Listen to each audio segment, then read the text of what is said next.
Comment vous parler d'ennui? Comment même faire toute une vidéo sur l'ennui sans vous ennuyer? Voilà tout mon dilemme. Je ne me suis jamais ennuyée. J'ai toujours eu du mal à gérer les temps morts de la vie. J'aime pas quand j'ai rien de nouveau dans quoi me plonger. À tel point que d'aussi loin que je me souvienne, je ne m'ennuie pas. J'ai toujours eu des projets qui prenaient tout mon temps et mon espace mental, ou plein de passions qui ont fait que j'ai jamais vraiment eu à chercher quoi faire. Quand j'étais petite et que j'appelais mes mamies, elles me disaient "Ça va, tu t'ennuies pas trop?" Mais non, c'est vrai que tu t'ennuies jamais toi. Et cette phrase était une immense source de fierté. J'étais Louane, la fille qui s'ennuie jamais. Voilà, c'était ça mon super pouvoir. Et en plus de me demander pourquoi j'aime pas l'ennui à ce point-là, je me demande s'il y a vraiment des gens qui aiment l'ennui en fait. Je pense qu'il y en a sans doute qui ont une plus grande résistance que d'autres quand il s'agit de rien faire. Moi, dès que je fais rien, à la seconde même, je m'ennuie. Peut-être il y en a, c'est genre à l'heure même où ils s'ennuient, ou au mois même où ils s'ennuient. Du coup, avec tout ça, le résumé de toute ma vie, c'est juste de fuir l'ennui. Là, je suis dans ma chambre d'enfant chez mes parents. C'est là que j'ai grandi, mais c'est surtout là que réside un musée entier de mon non-ennui. Là, on est clairement sur des chantiers qui m'ont maintenu occupée pendant des années. Chacun de mes meubles, par exemple, est personnalisé au maximum. Ça, c'est ma collection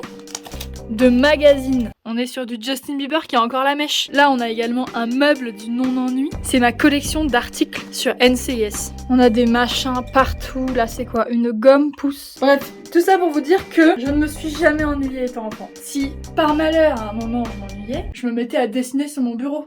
Et voilà, c'était fini. Tout ça pour dire que tout ce que je viens de vous raconter, ça a changé. Ça fait un mois pile que je m'ennuie. Ou plutôt que je m'oblige à m'ennuyer. Par ennui, j'entends de 1, ne pas travailler. Soit dit en passant, je suis en train de briser cette règle d'ennui en tournant cette vidéo actuellement, soyons clairs. Et 2, de faire des choses sans penser au temps. Faire des choses juste pour maintenant, juste pour le kiff de les faire dans le moment présent et ne pas penser à ce qu'elles vont construire de plus grand derrière. Alors pourquoi, après tous ces efforts pour pas m'ennuyer, je me force à le faire? Déjà parce que ça fait quelques mois que mon cerveau est surchargé. Même les trucs qui me faisaient plaisir à la base sont devenus juste une grosse corvée difficile à faire. Et vu que tout était difficile à faire, bah ça me donnait plus envie de rien faire. Comme dirait Jacques Stenberg, je ne m'ennuie jamais, mais tout m'ennuie. Ouais, j'ai fait des petites recherches avant de faire cette vidéo.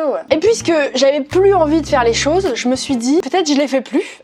Ça a commencé par passer des jours entiers avachis sur le canapé devant des séries. Le but c'était de pas culpabiliser et c'était pas une mince affaire. J'ai arrêté de répondre aux mails, de faire des to-do, de penser à poster toutes les semaines pour pas que l'algorithme m'oublie. Peut-être c'est ça qu'on appelle les vacances en fait. Je sais pas, en tout cas moi j'avais pas fait ça depuis l'an 2000. Finalement j'ai regardé les 2 saisons de Fleabag et j'avais pas le temps de culpabiliser tellement c'était incroyable. Là j'ai décidé d'embrasser à pleine main ce sentiment de je suis dans un mauvais mood et j'ai envie de rien faire. Au lieu de lutter comme d'habitude en faisant des trucs qui sont pas efficaces, je me dis voilà je vais juste être une loque et ne rien faire. Fini la culpabilisation. Et c'est parti pour la série du siècle. Ce canapé, il est pas assez exploité d'habitude. Pour la première fois, peut-être de ma vie entière, j'ai arrêté de lutter et j'ai décidé d'écouter cette petite voix au fond de moi qui me disait « J'ai grave envie de glander ». J'ai dormi 15 heures. Mais c'est assez, je suis pas si perdu que ça. J'ai rangé ma chambre et le salon. Je n'ai plus rien à faire. Avant, j'avais du mal à rien faire.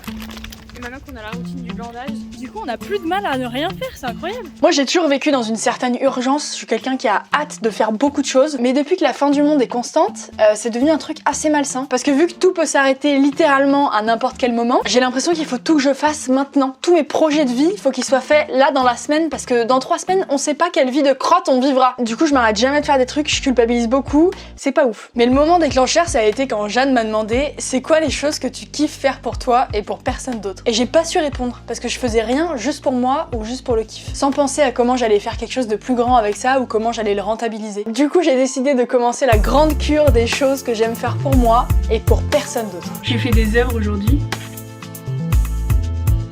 Je suis dans cette chemise non identifiable, une couleur qu'on ne saurait nommer. Depuis que j'ai quitté l'école, j'ai un espèce de blocage psychologique sur le fait qu'il faut absolument que je me réveille à 9h parce que dans ma tête, soi-disant, c'est important de se lever le matin pour travailler ou pour faire des trucs. Du coup, quoi qu'il arrive, ça fait 2 ans que je me lève à 9h. Genre, c'est obligé. Donc aujourd'hui, non seulement j'ai trépassé cette règle, mais en plus j'ai rattrapé toutes mes heures et je suis au meilleur retard. T'es dans le moins bien, non? Là, je vais au café rejoindre les copains pour faire la routine du matin. Et apparemment, il y a une bombe nucléaire qui s'est déclenchée dessus de Paris parce qu'il y a des alarmes qui se déclenchent, c'est super flippant. C'est parti pour la routine du matin. T'es ma coéquipière de routine. Bah j'en suis ravie parce que moi je mène une vie plutôt solitaire. Bah oui, parce que mes amis sont des vrais travail. Moi j'ai pas de De toi, c'est parfait. Regarde comment on s'ennuie bien ensemble. C'est quand même plus sympa. On a un nouveau coéquipier d'ennui qui nous a rejoint. Et je m'ennuie pas. Mais lui, il s'ennuie pas du tout. Je suis même plutôt sous l'eau. Moi, je suis un spécialiste de l'ennui en vrai. Tu le pratiques de manière professionnelle ou Ouais. tu te laisses des plages de rien. Ouais. J'aime bien prendre le temps de rien faire. Je vais donner un nom à chacune de mes plantes.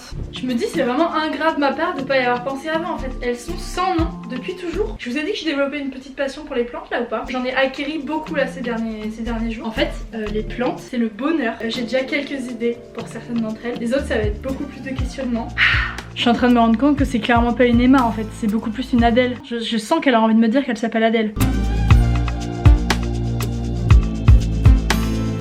Au jour 20 de ma nouvelle résolution de ne rien faire. Au début c'était très difficile. Vraiment quand je dis difficile c'est ça me bouffe l'esprit. Je suis devenue une espèce d'expert en qu'est-ce que je ne vais pas faire aujourd'hui. C'est très agréable. Vraiment je me sens mais calme de l'intérieur. Ce qui n'était pas arrivé depuis pichtre temps. Par contre je commence vraiment à paniquer du jour où il va falloir que je recommence à travailler quoi. Moi la flemme est venue s'emparer de moi. En fait je savais depuis le début que si je me mettais à rien faire j'aurais pas envie de refaire des trucs. J'ai peur de ne jamais rentrer dans la vie active. Je vais vous dire un truc qui va plus loin. C'est que j'ai même plus le seum quand je regarde des stories de gens qui font des trucs incroyables sur Instagram. Je me disais je fais pas assez, il faut que je fasse plus, faut que j'aille là, faut que je fasse ça. Ça me mettait le seum tu vois, même si c'était inconscient j'avais le seum. Et là en ce moment je suis là genre flemme. Genre vraiment il y a des gens ils sont en Jamaïque, ils font des marathons, ils sont là, ils se marient et tout mais oh la flemme.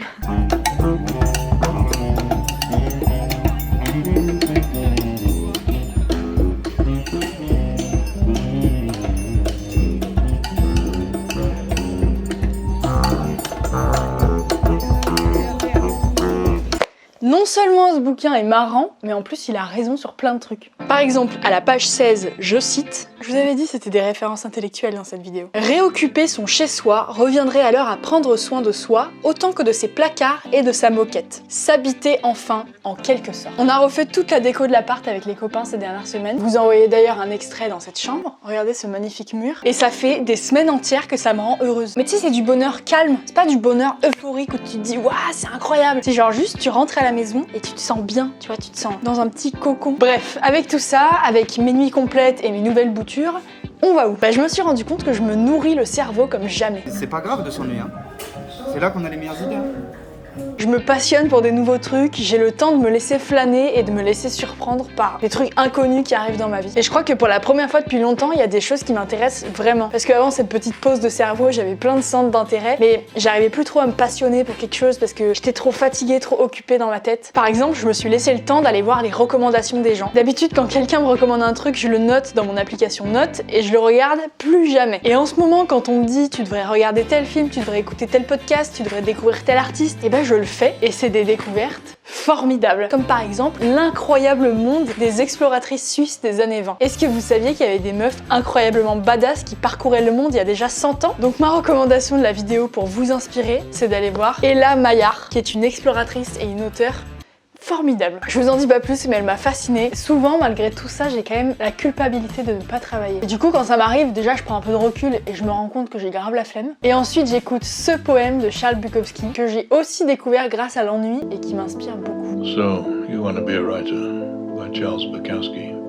If it doesn't come bursting out of you, in spite of everything, don't do it. As it comes unasked out of your heart and your mind and your mouth and your gut, don't do it. Voilà, vous irez écouter ce poème qui est incroyable. Quand je l'ai écouté la première fois, ça m'a apaisé le cœur. Et surtout, ça me déculpabilise très vite. Voilà, moi dans la vie, j'ai besoin d'une grosse voix qui me dit « Ne le fais pas ». Quelle que soit la raison pour laquelle vous avez cliqué sur cette vidéo, que vous vous soyez identifié au titre, que vous cherchiez un moyen de procrastiner, ou que vous vous soyez dit quel incroyable charme se dégage de cette personne sur la miniature, je voudrais vous dire que s'il y a une seule résolution à prendre en 2022 pour cette nouvelle année, blablabla, vous connaissez le... c'est d'un peu plus ne rien faire. Prendre le temps de ne rien faire. Et ça va aller comme sur des roulettes. Je vais vous laisser mes petits passionnés de la traînasse. Moi, je vais aller retourner me nourrir le cerveau. Ah, aussi, une autre bonne résolution pour cette année, c'est de s'abonner à cette chaîne. Voilà, les nouvelles résolutions, c'est de ne rien faire à part de s'abonner à cette chaîne. Bisous.